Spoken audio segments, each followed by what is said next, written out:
Hello there. This is my Data General Dasher 6053, and today I want to look at these. This is a retention knob for it. Now, the Dasher has a tilt function here, and you retain it by tightening the knob, and then once you have the tension set enough on both of them, the display will stop pivoting back eventually. There we go. Now this uses a friction clamp system to the case to hold it in, which causes a problem for these knobs in the long run. Let me show you what I'm talking about and take a look at one of these. So this is the knob that I was just messing with there on the left side of the Dasher. There is a center post in here with an inset screw, and then this ring presses up against the side of the case. Now, what ends up happening to a lot of Dashers is this.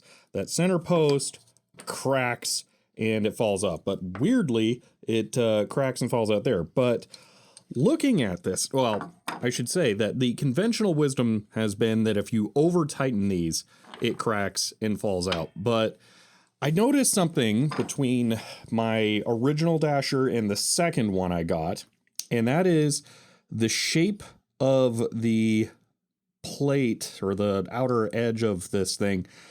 The new one is concave. I don't know how well that's going to come across on video. I mean, you can kind of see it with the light there.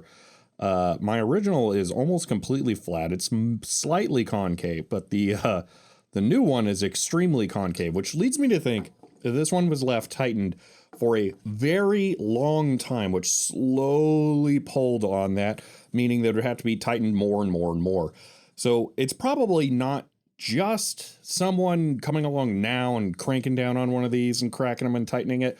I think it's a problem that had been developing for literally decades. So there's nothing you can do about this. If you see that happening, the concave, it's already going to be fatigued. But we can try and repair this, and I already have made an attempt at this so that I can show you the finished results here because I'm using a JB Weld plastic epoxy here. Now, good news, if you're watching this video, that means that this is going to have turned out well, because if it sucks, then I'm probably not publishing this. So, oh wow, the results here, they're fantastic, even though I haven't, seen it yet. So here's what we're gonna do. I'm going to show you how I repaired this with this one, but the first thing we're going to do here is take this off so that I can see the results of what I did to know that it was correct, because I came up with a little concept for a process here, and I'm hoping that it worked well. So first thing I'm going to do is tear this off of here. I use the tape to try and hold it in place. I want to make sure I get all of that tape back out of there, which it's going to fight me on, it seems. There we go. All right. Now the bottom side of this, or the outside, I guess, depending on how you want to look at it, is where I was trying to get a little tricky with how I was doing this, trying to make this work out better. As soon as I get this tape out, I'm going to flip it over and see what my results were. Okay, so that's what I was expecting to see. I'm not concerned there yet, because what I did is I put hot glue down onto this and then melted it in place so that I knew the epoxy wouldn't leak through the crack and ruin the outer edge of the knob, so that it would retain that textured finish and not look horrible. So I should be able to peel this hot glue off, and then we'll get to see what this looks like for real underneath.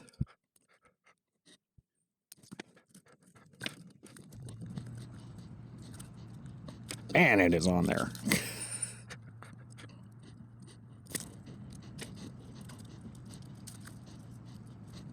Okay. So that would be the center there. And I mean, it's not perfect because, I mean, it was cracked. I mean, what do you want? But what I think, once I get all of the stray hot glue out of there, that's gonna look really, really good.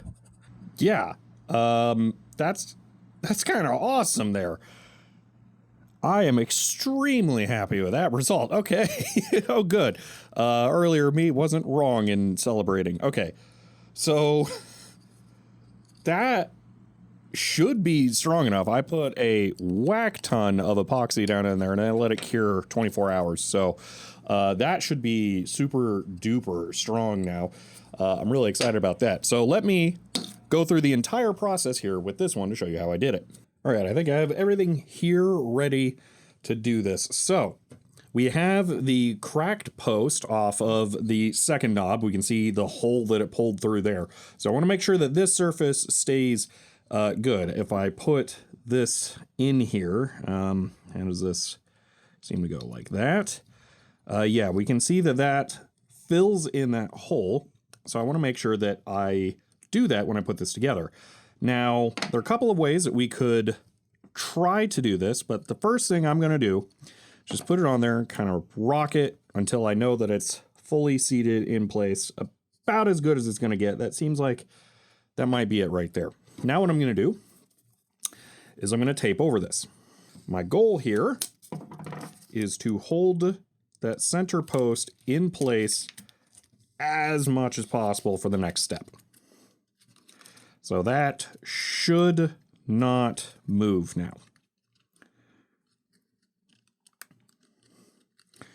Now we need to make an in-place mold. We're going to basically make sure, exactly like I did on this one, that the glue doesn't leak through. And I'm going to do that by melting hot glue onto the broken part. Now, I'm going to make some of you cringe because I don't know where my hot glue sticks are. So what I'm going to do is I'm going to put some scrap hot glue onto here, and then I'm just going to melt it using a hot air pencil. This will also let me more directly place it and control how much I use, so it doesn't feel like the worst thing.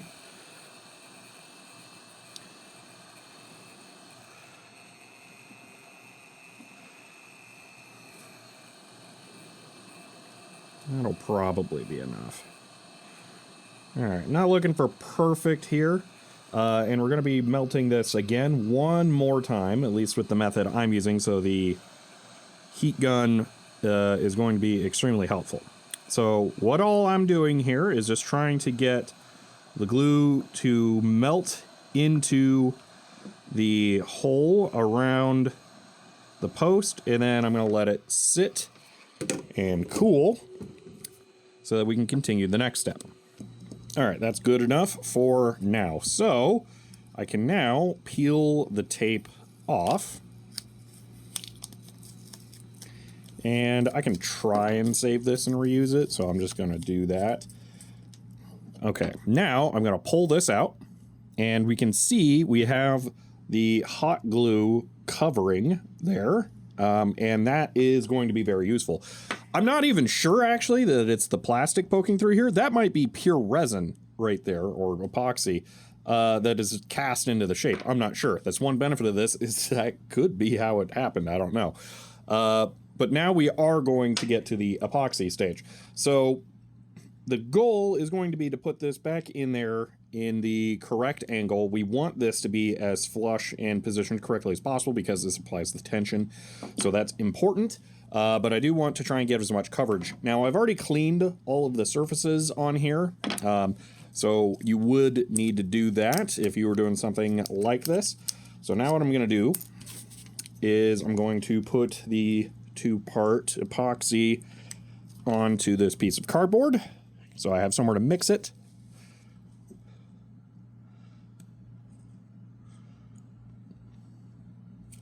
That's way too much, and I feel like put more of the white material out than the black for some reason. Weird.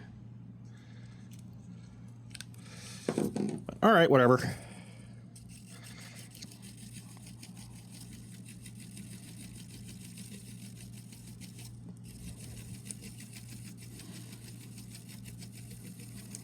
All right, now in this case it's a little difficult to find, but I'm going to identify the part that is meant to be exposed. I'm going to put epoxy on this a little bit away from that. Getting it out towards the edge doesn't matter. Do want to avoid getting it on your hands. I should be wearing gloves, but forgot, and I'm in it now. This will allow this to squish and form in the place where it's going to fill in some gaps. Okay, now I can press down, wiggle on that to try and get it to fit in there. And again, because of, I can see that it completely filled that cavity with epoxy. Oh well, at least we cast the shape there. Okay, so now what I'm going to do, that's in there, is I'm going to glob the epoxy all over that seam where it mounts to the flat face. I'm putting this on really thick because we're basically trying to rebuild missing material here. And I don't think I'm going to regret putting too much on. It might set weird or something. I don't know. I don't do epoxy a whole lot. But I'm hoping to make it basically way stronger than it ever was before. I don't want that making the edge rough. And while I'm here, I'm actually going to... Wow, there's a lot of extra material. You know what? I'm just going to scoop some of this extra stuff in there. Might as well.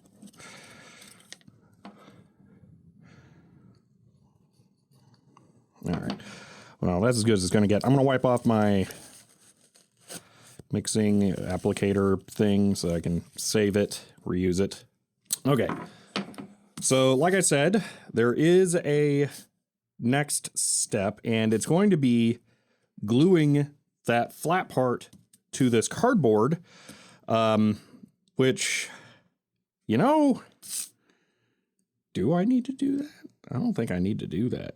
I think what I did last time is I heated that and then squished it into there before I did the epoxy step. I don't think that was necessary. So I think we're going to skip that part. I think basically that was all I needed to do. So yeah, in 24 hours, I should get a result similar to this. So I'm now guessing that this is the epoxy. Is that hot glue there? I think that might be. It wants to pick out. I don't think epoxy would do that. But yeah, that came out, I would say, pretty darn good. So I'm quite happy with that. Yeah, I might isopropanol that to cover it. Yeah. So in 24 hours, I will check in on this. I'm not going to update it for the video, but I just got into the office 24 hours later, figured I'd peel this off, and the results are insane on that one. I barely can even tell where the crack itself was. The inside looks really good. So yeah, I think that's going to be a nice solid repair, but that one's just like, dang, that turned out well. Yeah, let's test how this one works compared to the original now. All right, so on the far side is one of the original knobs from this, and now I have my epoxy knob here. That's hopefully much stronger now. Okay, that's not completely flat. That's a little annoying, but oh well. Okay, let me tighten that side. Bingo! All right, well, I'm pretty happy with that. So the second dasher will now have functional knobs. Hopefully that was helpful as a example of how you can use hot glue to form a mold around a part that you need to try and fix a critical part for. All right, I'll see you later.